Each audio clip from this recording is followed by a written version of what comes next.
दोस्तों, स्वागत है हमारे YouTube चैनल समृद्धि में। कैसे हैं दोस्तों आप सब? अपनी बातें कमेंट बॉक्स में ज़रूर बताइएगा और वीडियो अच्छी लगी तो एक लाइक कीजिएगा, चैनल को सब्सक्राइब कीजिएगा ताकि ऐसी ही समृद्धि की शुद्ध सात्विक जानकारी आप लोग को मिलती रहे। जैसा कि आप लोग जानते हैं कि शरद पूर्णिमा के दिन कार्तिक स्नान प्रारंभ हो जाता है, हर साल प्रारंभ हो जाता है और उस दिन खीर रखी जाती है। तो इस साल 2023 में चंद्र ग्रहण के कारण खीर आज नहीं रखनी चाहिए, मतलब कि 28 तारीख को न रख के 27 तारीख को ही। इसका वीडियो तो मैंने आप लोग को एक दे रखा था। अब आप लोग को चंद्र ग्रहण के बारे में कुछ सावधानियां बता देती हूँ कि कुछ लोगों का प्रश्न था कि जो तुलसी जी का पत्ता डाला जाता है वो क्या करेंगे और क्या क्या ऐसी सावधानियां हैं, क्या सूतक काल में हम लोग खाना खा सकते हैं। तो ये सब तमाम बातों के आप लोग के क्वेश्चंस के जवाब भी मिलेंगे और आप लोगों को कार्तिक स्नान के बारे में कुछ ऐसी चीज़ें भी बताऊंगी कि जो आप लोग यदि नहीं जानते होंगे तो कर लीजिएगा। कोई ज़रूर नहीं, यदि पहले दिन नहीं कर सकते तो दूसरे तीसरे दिन चौथे दिन कर सकते हैं। जानते हैं दोस्तों, कार्तिक स्नान एक महीने का एक प्रकार का अनुष्ठान कहा जाता है। यदि पूरे साल आप किसी प्रकार का पूजा पाठ नहीं किए हों तो 12 महीने में कहा जाता है सबसे पवित्र और महीना और विष्णु भगवान को अति प्रिय महीना है और विष्णु भगवान का ही ये महीना भी कहा जाता है कार्तिक मास। तो कार्तिक मास में स्नान करना, व्रत करना, पूजा करना, दान करना, दीप दान करना, इस सब का एक अलग अलग महत्व है। इसमें वनस्पतियों की बहुत विशेष पूजा का महत्व है, जैसे तुलसी माता का पूजा, केले का वृक्ष का पूजा, आंवले के वृक्ष का पूजा। ये सब बातें मैं इस वीडियो में बताऊंगी तो आप लोग ध्यान से सुनिएगा। अक्षय नवमी के दिन जो आंवले के वृक्ष के नीचे खाना खाया जाता है, आप लोग समझ सकते हैं कि जैसे शरद पूर्णिमा के दिन कहा जाता है वो खीर अमृत के समान होता है, उसी तरह आंवले के वृक्ष के नीचे खाया हुआ खाना कहा जाता है कि अमृत के समान होता है। खासतौर से पढ़ने लिखने वाले बच्चे यदि खा लेते हैं तो कहा जाता है कि बुद्धि तीव्र होती है, तेजस्वी होते हैं। तो चलिए वीडियो को स्टार्ट करते हैं दोस्तों। अच्छी लगे तो एक लाइक कीजिए, चैनल को सब्सक्राइब कीजिए ताकि ऐसी वीडियो की नोटिफिकेशन आप लोग को मिलते रहे। सबसे पहले चंद्र ग्रहण के बारे में जान लीजिए कि कब से शुरू होगा, कब से सूतक काल होगा।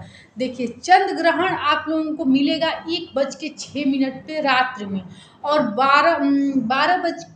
2:24 पे समाप्त हो जाएगा। मान लीजिए कि 12:30 बजे, 2:30 बजे।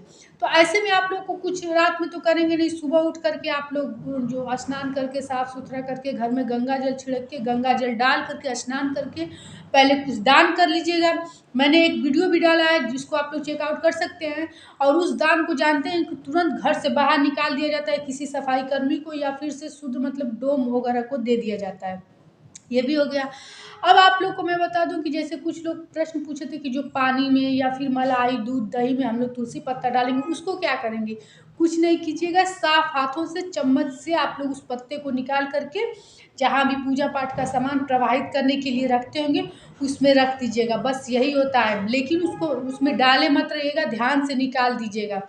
दूसरी बात कि जैसे सूतक काल 4 बजे से ही लग जा रहा है तो क्या 4 बजे से पहले ही खाना खा लें, कोई आवश्यकता नहीं है। आप लोग 8 बजे 9 बजे सूतक काल में देखिए उतना नहीं मतलब मान्य होता है। हाँ, कपाट वगैरह बंद कर देना चाहिए, मंदिर के दीपक नहीं जलाना चाहिए, मंदिर के सामने नहीं जाना चाहिए, ये सब चीज़ें कर देनी चाहिए। बाकी आप लोग खाना वगैरह खा सकते हैं। खाना रखिएगा मत, जो कि आप लोग सुबह जैसे सोचेंगे, यदि मन में कोई ऐसी प्रिय चीज़ होगी कि तुलसी दल डाल के और रख दे हम लोग फ्रिज वगैरह में, तो ऐसा मत कीजिएगा क्योंकि खाने पे बहुत ज़्यादा वो पका हुआ खाना रहता है ना, जो शक्तियाँ होती हैं वो काफ़ी तेज उस पे वो प्रवाहित करती हैं। अब गर्भवती महिलाएं वो क्या क्या करेंगी, अब निश्चित सूतक काल से भी पहले आप लोग जानती है ना कि एक जीव आपके पेट में पल रहा है, कितनी सावधानी आप लोग को रखनी चाहिए। तो आप लोग सूतक काल से भी पहले अपने पेट पर वो बांध लीजिएगा, अपने शरीर में हींग लगा लीजिएगा, गोबर से बांध लिया जाता है पेट को। हींग अपने शरीर में लगा लीजिएगा, अपने बेड के नीचे कील लगवा लीजिएगा, अपने लोहे की कील बाजारू मत पहनिएगा, नाव की कील या फिर से घोड़े की नाल की कील आप लोग पहन लीजिएगा। सूतक काल से ही आप लोग चाकू छुरा कुछ मत छुइएगा, जितना भी हो सके भगवान का नाम लीजिएगा, क्योंकि ग्रहण काल का सबसे ज़्यादा अटैक गर्भवती महिलाओं को ही झेलना पड़ता है। इसलिए आप लोग बाहर मत निकलिएगा, घर में रहकर जितना भी हो अपने इष्ट देव का ध्यान कीजिएगा। ये तो हो गई ग्रहण काल की बात। अब आप लोग जान लीजिए कि जैसे कि कार्तिक स्नान आप लोग कर रहे हैं तो क्या क्या आप लोग को कार्य निश्चित रूप से करने चाहिए। सबसे पहले तो आप लोग 3 पौधे अपने घर आज ही ला दीजिए, कल ला दीजिए, जब ला दीजिए, लेकिन ला करके उसकी पूरी 1 महीने पूजा कीजिए ज़रूर से। तुलसी का, आंवले का और केले का वृक्ष, इस तीनों में कहा जाता है कि विष्णु भगवान साक्षात निवास करते हैं। तो यदि आपके घर नहीं है तो निश्चित रूप से लाइए और तीनों में रोज शाम को घी का एक दीपक जलाइए। और यदि आंवले का वृक्ष पे आप लोग पहले खाना नहीं बनाते थे तो इस साल से नए में तो शुरू हम करने को नहीं कहेंगे, लेकिन हाँ, दीपक जला करके जब साल 2 साल ये पुराना हो जाएगा, जैसे अगले साल तक पुराना हो जाएगा, तो आप लोग खाना खा सकते हो। और यदि पहले से बनाते हो तो इस वृक्ष के नीचे आप लोग पास, जैसे वृक्ष तो रहेगा नहीं, पौधा रहेगा, लेकिन 1 महीने की पूजा के बाद जानते हो ना कि आपके घर में भगवान रहे चाहे न रहे, मंदिर में भगवान है कि नहीं ये कोई नहीं पुष्टि कर सकता, लेकिन वनस्पति जो कि भगवान के रूप में है उनको आप लोग को मानना पड़ेगा, क्योंकि उनको थोड़ा छू कर देखिए, थोड़ा काट कर देखिए, निश्चित रूप से जीवन बर्बाद हो जाता है। तो इसलिए आप लोग इन तीनों के यहाँ शाम को दीपक जरूर जलाइए, थोड़ा सा ही घी में डुबो को जलाइए, क्योंकि हमारे वीडियो तो छोटे लोग भी देखते हैं, कहाँ से इतना घी लाएंगे कि मंदिर में तुलसी माता को और हर जगह पे घी का दीपक प्रज्वलित करें। लेकिन तेल का दीपक जलाना शुभ नहीं माना जाता है, इसलिए मैं कहती हूँ कि मतलब कि थोड़ी ही देर वो दीपक जलाए, लेकिन थोड़ा सा घी में ही डुबो करके आप लोग जलाइएगा। कार्तिक स्नान तारों की छाँव में किया जाता है। तो ऐसे में जैसे अब तो लोग बाथरूम वगैरह में स्नान करते हैं, नदी सरोवर में रोज 1 महीने तक स्नान करना संभव नहीं है। तो गंगा जल डाल के आप लोग स्नान कर लीजिएगा। जैसे कि हम तो मानते हैं कि 3:30 से 4 के बीच में आप लोग को स्नान कर लेना चाहिए। जैसे-जैसे कार्तिक का महीना बीतता जाता है तो 4 बजे, मतलब 4 बजे तक कर लेना ही अच्छा रहता है। तारे पूरे निकले रहते हैं। इसमें यही विधान है कि तारे हो और चंद्रमा हो तो तुलसी माता की पूजा कर देनी चाहिए। तुलसी माता की पूजा कैसे आप लोग करेंगे, अक्षत ले लीजिएगा, रोड़ी ले लीजिएगा। देखिए सिंदूर नहीं लगाया जाता है, जब तक देवोत्थानी एकादशी के दिन आप लोग विवाह करते हैं, विवाह ना हो जाए तब तक सिंदूर नहीं लगाया जाता है।